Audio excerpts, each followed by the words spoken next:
Mário Cabral foi o primogênito de uma série de 6 filhos de Antônio Cabral e Maria de Araújo Cabral.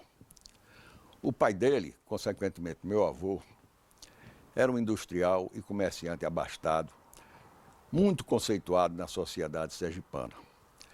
Mário foi o primeiro filho.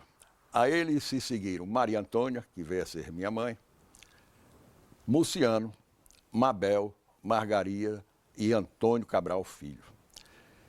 Esses 6 filhos sempre foram muito unidos. E meu avô, que era um homem festeiro, muito conceituado, como falei anteriormente, na sociedade sergipana, pôde dar aos seus filhos uma vida confortável, de forma que Mário Cabral teve uma infância e uma adolescência muito digna aqui em Aracaju.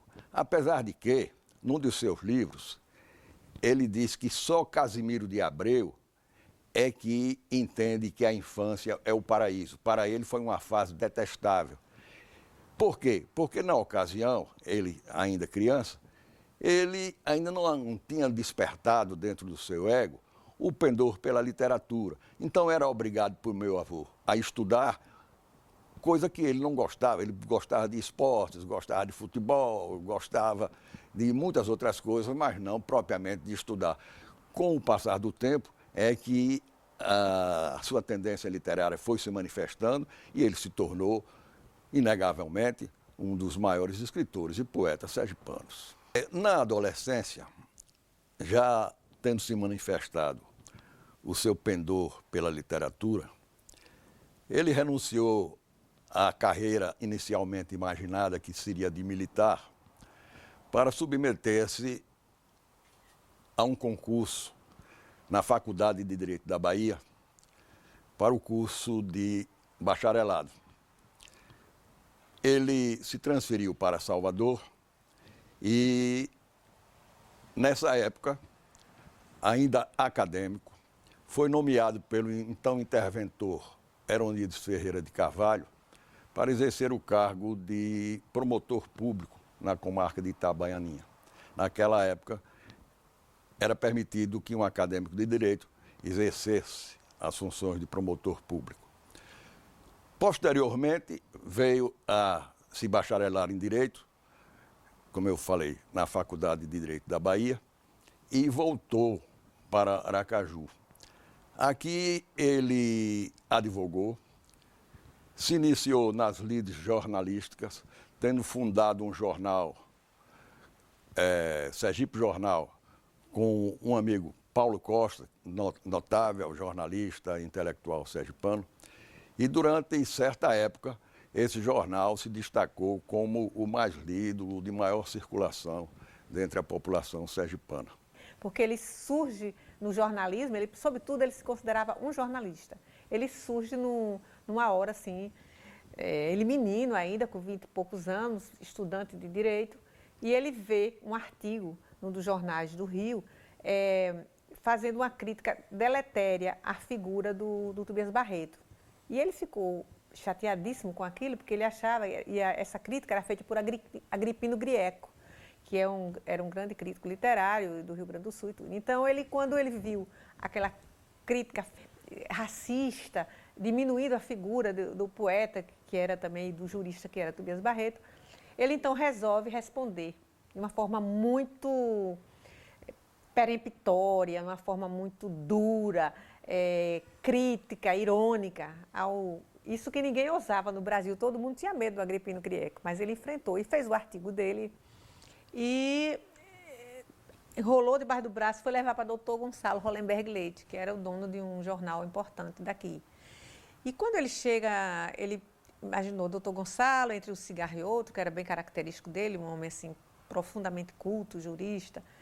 Aí ele entregou o artigo e o doutor Gonçalo não disse nada, guardou o artigo e todo mundo disse, você é um louco, como é que você vai entregar esse artigo para Gonçalo? Eu não sei se vai publicar, porque era um jornal assim mesmo de intelectuais, de elite. Aí ele levou, no outro dia, quando ele abre, na primeira página do jornal estava o artigo dele. Quer dizer, foi um sucesso, assim, foi a introdução, digamos, o avant-première dele no jornalismo, na literatura também, porque era um texto também altamente literário. E aí, então, o Agripino Grieco soube da ousadia dele, sabe?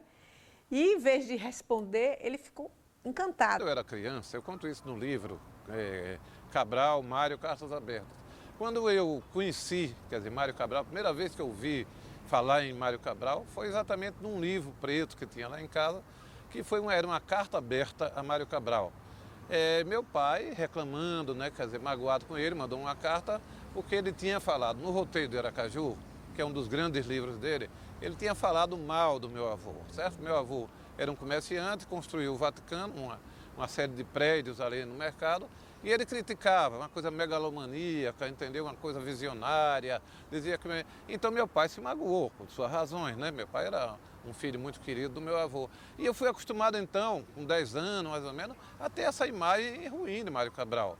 Uma pessoa que agrediu meu pai, agrediu meu avô e tal. Tempos depois, quer dizer, Mário morando em Salvador e tal. Tempo depois, então, é que quando eu publico meu primeiro livro de poesia, o Confissões, então eu recebo uma carta de Mário Cabral elogiando, me estimulando que eu não deveria parar e tal. E eu fiquei surpreso, né? Quer dizer, que Mário Cabral era aquele e tal, Mário Cabral da imagem que eu tinha quando criança.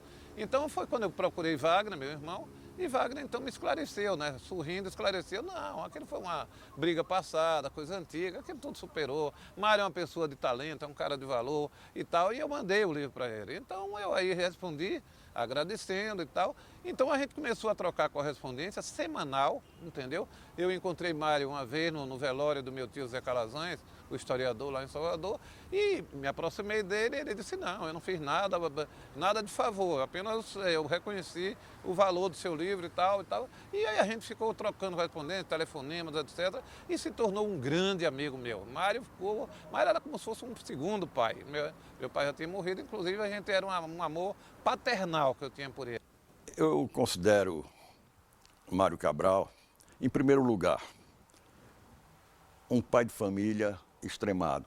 Ele era capaz de qualquer sacrifício pelos filhos. Mas mais do que isso ainda, era um marido devotado à sua esposa. Existia um amor recíproco entre ele e minha tia Cila, que era um exemplo para todos nós. Minha tia era completamente devotada a ele e levou a vida toda voltada para satisfazê-lo como esposa, como mãe, como dona de casa. Mais de 50 anos juntos. Eles começaram aqui em Aracaju, porque quando ele a conheceu, ela era pode-se dizer, uma criança. Ela tinha 13 anos e iniciaram um namoro nessa fase. E namoro esse que continuou durante muito tempo. Durante certa época, a família dele, os pais, no caso, manifestaram uma certa oposição ao casamento. Ela provinha de uma família muito humilde. Meu avô, como eu falei, era um abastado industrial e comerciante. Mas depois isso tudo foi sendo ultrapassado e o fato é que eles se casaram e foram muito felizes durante toda a existência. Pode-se dizer que ele encontrou a outra metade da sua laranja em minha tia Cila. Com 27 anos, também um outro momento importante da vida dele, ele concorre à Academia Sergipana de Letras. Ele nem queria, ele disse, não, mas eu sou muito novo, só tenho poucos livros e tal, não vou. Saiu o Roteiro de Aracaju, que era um livro que eu considero uma ode a Aracaju e uma ode a Dona Cila.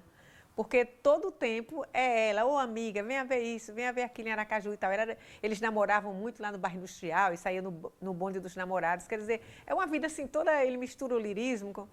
E foi uma paixão assim incrível. Ele começou a namorar com ela com 13 anos e ela com 10. Então, e esse amor foi até o fim da vida. Foi uma coisa linda mesmo. Uma das coisas mais importantes da vida dele é o amor que ele tinha por Aracaju. Ele só tinha esse amor porque ele via as coisas que às vezes outras pessoas nem viam. E isso ele mostra como, em todos os livros, quando escreve Roteiro de Aracaju, no Roteiro de Aracaju é muito interessante porque ele convida uma amiga a visitar a cidade. Em cada lugar ele vai contando as coisas curiosas daquele lugar. E ele vai passando no lugar, vai explicando. Não, o que é que eu acho interessante é que não só aquilo que a pessoa está vendo, mas aquilo que não viu e que ele sabe que conta. Por exemplo, ele passa numa rua que hoje se chama, como é o nome? Avenida Rio Branco. Mas ele vai falar do tempo que ela se chamava Rua da Aurora. Então, ele faz, ao meu ver, uma viagem histórica sentimental, não sei se posso classificar assim. Quando ele mostra a cidade inteira de uma forma romântica, bonita, é um texto lindo, mas ao mesmo tempo ele está ali passando informações que têm fundamentação histórica, né? As ruas, as pessoas que moravam, tem coisas muito interessantes. Por exemplo, no final ele se encontra com os loucos, as pessoas que são aquela área popular da cidade. Então, ele não mostra só o prédio que foi importante, o palácio, ou a Praça Fausto Cardoso, com toda a sua história de revolução de Sergipe. Não, ele também se encontra com esse povo simples do povo. Mário Cabral se deslocou para Salvador e passou a exercer o cargo de chefe de gabinete do secretário de Viação e Obras Públicas, que era Josafá Carlos Borges. Nessa condição, conheceu o governador Antônio Balbino e houve uma espécie de empatia entre ambos. Antônio Balbino se encantou com a versatilidade, a inteligência e a cultura de Mário Cabral e nomeou para integrar uma comissão de cultura que tinha por missão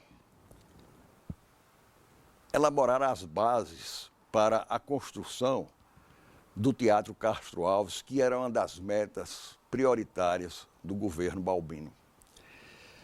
O teatro praticamente pronto, ainda em vias de construção, teve como seu primeiro diretor Mário Cabral, nomeado pelo governador Antônio Balbino. Agora, nas vésperas, já com a estreia pré-determinada, com as companhias teatrais já contratadas para a inauguração daquela casa, basta dizer que uma das principais companhias teatrais contratadas era o Balé do Teatro Municipal do Rio de Janeiro, ocorreu a tragédia. O teatro pegou fogo. Eu estava em Salvador naquela época e me lembro bem quando o meu tio foi acordado pela madrugada por alguém que telefonava das cercanias do teatro para avisá-lo que o teatro estava incendiando e que ele deveria se deslocar imediatamente para lá, porque, por coincidência, o seu automóvel houvera enguiçado embaixo da marquise daquele prédio e estava em vias de ser queimado. E Mário Cabral saiu às pressas de casa para conseguir retirar o seu carro daquele incêndio, mas o fato é que o teatro ficou completamente perdido. O primeiro contato com a obra de Mário, quer dizer, com a alma de Mário, foi em Roteiro de Aracaju. E um dia eu fui a Salvador com a prima dele, Carmen Cabral Duarte, que é irmã do arcebispo, e ela disse, vamos lá visitar Mário Cabral. Eu disse, eu tenho muita vontade mesmo de conhecer o Mário, porque ele é minha inspiração para amar essa terra que me adotou, porque na realidade eu não sou de Aracaju, mas cheguei pequenininha aqui. Aí eu cheguei lá, ele gostou muitíssimo de mim, disse que já conhecia meus textos, que acompanhava os jornais daqui, que apreciava muito. Então eu disse, olha, eu estou fazendo um livro que se chama Ponte do Imperador. E gostaria então que o senhor fizesse uma apreciação para ver se ele é publicável. Porque na realidade ele disse, não, você é modesta demais, o seu livro está lindo, eu já li seus textos sobre esse livro. Aí ele disse, então ele fez um texto como prefácio do livro.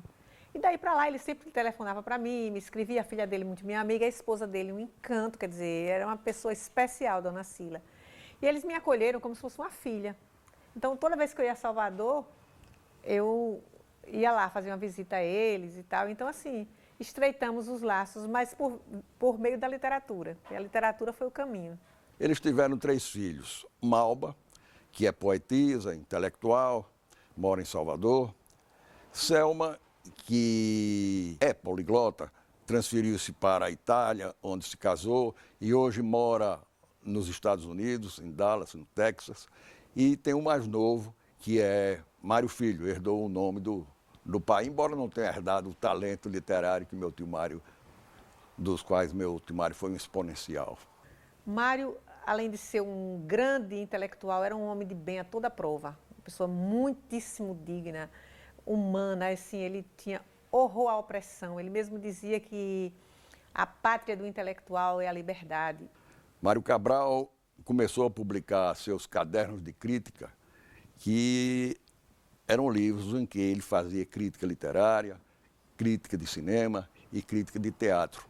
Posteriormente, ele editou um livro, Cidade Morta, um livro de poesias, que particularmente é o meu preferido.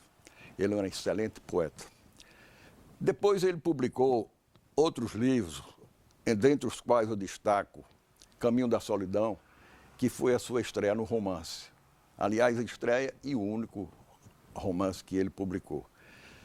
Publicou um livro muito interessante, que é o Roteiro de Aracaju, que é um guia turístico muito valioso para aquela época, porque ele não deixou aspecto da vida social, política, econômica de Aracaju que não fosse enfocado. Ainda publicou um livro de poesias denominado Juízo Final, que na realidade é uma coroa de sonetos. São 12 sonetos entrelaçados, uma obra de uma elaboração muito preciosa, que eu diria até que é um dos pontos altos da sua poesia. Publicou ainda livros como Bye Bye Aracaju, Espelho do Tempo, livros de memórias nos quais ele enfocava não só aspectos da vida da sua cidade, a quem ele nunca deixou de amar, como também das suas famílias, dos seus amigos, etc. Essa praia, esse mar, esse céu que me enleia, essas dunas sonhando a carícia da aragem, essas ondas rolando em franjas pela areia, essas nuvens passando em rebanho selvagem. Em seu timão de prata a lua é uma sereia que me traz pelo azul a mais linda mensagem. Uma vela perdida, alvacenta, vagueia como um lenço de adeus, decorando a paisagem. Coqueiros a acenar, canções em murmurio, a beleza da vida em tudo exuberando, no suave esplendor dessa noite de estio. Uma dúvida, porém, de súbito me invade, e mudo, triste e quedo, eu fico palpitando entre o ser e o não ser, entre o amor e a saudade. Uma das cartas dele, em 5 de dezembro de 2005, volta Mário a se referir ao amigo Jorge Amado. Aí então ele me manda essa carta. Quando o Jorge estava escrevendo Jubiabá, o quarto romance, fui com ele aos vários candomblés da Bahia. Ele assistia a todo o ritual, pesquisando, anotando, passando para um pequeno caderno detalhes do canto e da dança. A palavra da mãe de santo, o batuque surdo do Olodum, a festa alegre dos orixás, na noite, cheirando a dendê e acarajé. Grande romancista, linguagem do povo, histórias pejadas, contraditoriamente, de lirismo e de realismo, ousadas, o sensualismo explodindo solto e livre. 2 fatores, tenho a impressão, foram decisivos no sucesso de Jorge Amado. O apoio que lhe foi dado pela imprensa comunista mundial e o uso, do qual abusou, do palavrão duro, chocante, cabeludo, o que despertou a curiosidade das donzelas e dos puritanos. Era no tempo em que as simples designações de puta e de merda espantavam críticos e leitores. Mas Jorge Amado não faria o sucesso que fez, no Brasil e no mundo, não for o seu grande talento de contador de histórias, com a pimenta da graça, do ridículo, da ironia constante. E nele está o poeta de Mar Morto, presença de doce lirismo no mar azul da Bahia. Você tem razão, Marcelo. Ninguém cantou melhor a Bahia, não esquecendo a lira de Castro Alves, no condoreirismo, que também foi de Tobia Barreto. O grande momento dele é quando, na guerra, ele tinha uma coragem imensa de combater o fascismo, o nazifascismo. Era todo mundo até temia pela vida dele, porque, você sabe, todo lugar tem espiões e tudo, mas ele não tinha medo, ele era intrépido mesmo como jornalista. E qualquer coisa, e como crítico também, qualquer coisa que viesse para ele respondia. Mas as críticas, ele fez uma crítica até a Gilberto Amado, e depois, no primeiro livro lá que Gilberto fez, que ele achou meio fraco, mas depois ele viu o grande homem que era Gilberto em outros momentos. Então era assim, Mário tinha essa qualidade. Mas era um homem plural, uno e plural. Plural por quê? Porque ele se metia com isso, ele chegou até a trabalhar, porque o pai dele era um grande empresário, aí ele tinha uma cerâmica, Santa Cruz, ele também dirigiu por uns tempos, mas aquilo não era, como se diz na linguagem mais coloquial, mas o lugar não era a praia dele realmente era a cultura. Ele conseguiu herdar de meu avô, que não era formado, mas esse gosto pelas artes, esse gosto pela literatura e esse gosto pela poesia. E, acima de tudo, o gosto pela beleza. Ele era um apaixonado pela beleza em qualquer das suas formas. Mostra um Aracaju que a gente até se esqueceu hoje de olhar, que é Uma Noite de Lua em Aracaju. Ele mostra como é que são as estrelas. Ele disse que nunca viu um céu mais azul do que o de Aracaju.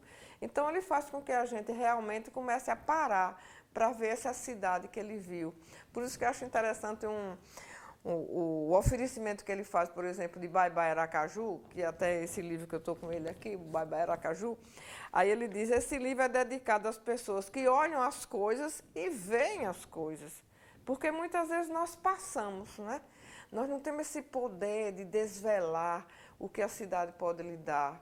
Porque esse riozinho, a gente se acostumou a ver o rio, nem vê mais nada. Mas então ele dedica o Bye Bye Aracaju às pessoas que podem descobrir, ou seja, as pessoas que podem desvelar a beleza da cidade. Então, acho que Mário fez uma caminhada muito importante e ao se comemorar o centenário dele, a gente tem que falar dessa pessoa que ele foi. Não é? Desse escritor comprometido a vida toda, se foi para a Bahia estudar, que ele se formou na Bahia, mas depois ele volta para Aracaju, aqui vive, aqui, e nunca se esqueceu da cidade. Eu acho que Aracaju não corresponde ao que Mário foi para Aracaju. Certo? Aracaju é interessante, que Mário nasceu em março, Aracaju também é 17 de março, Mário de 26, e Mário era um sergipano que emigrou, foi para Salvador em 1955, mas nunca esqueceu Sergipe. Mário Cabral era um apaixonado por Aracaju, apaixonado por Sergipe. A obra dele é impregnada de sergipanidade, entendeu? Uma obra vasta, extensa, polivalente. Mário era tudo. Mário era jornalista, Mário era escritor, Mário era crítico literário, Mário era poeta, Mário era folclorista. Mário é um cara admirável e eu continuo achando que Roteiro de Aracaju é o grande livro de Aracaju. Mário, além disso, Mário também foi quem criou a revista de Aracaju. Mário foi prefeito, inclusive, também de Aracaju, um tempozinho e tal. Quer dizer, Mário é uma pessoa que merecia nome de avenida importante, nome de um lugar de destaque. Eu acho que Aracaju deixa muito a desejar em termos do reconhecimento de Mário Cabral. O Mário Cabral disse que a coisa que ele tinha mais medo era de ser esquecido. E vocês, com esse documentário, vocês estão revivendo, né, assim, perpetuando, digamos, esta memória, que é uma coisa muito importante. Quando ele diz assim, um risco na terra firme, um nome na multidão desfigurada, para quem não crê no mundo, essa é uma maneira transitória de viver um pouco mais. Porque o horrível não é a morte em si mesma, é o apagamento do seu nome, da sua história, da sua lembrança do que você fez, amor ou sofreu. É o esquecimento, a diluição da imagem, a dispersão do saber como se for um sacrário volado. Quando eu morrer, amor, ao fim do dia, e esse viver atroz abandonar, quando se me fecharem na agonia estes meus olhos fartos de chorar, quando a minha boca de expressão vazia os teus beijos de amor não mais beijar, quando eu baixar inerte a campa fria, cansado de sofrer e de sonhar, a multidão tristonha, compungida, irá levar-me à tumba. Entretanto, só tu, de certo, não serás fingida. Depois, a hipocrisia dos jornais e falsos elogios, falso pranto e o esquecimento que há de vir. Que mais?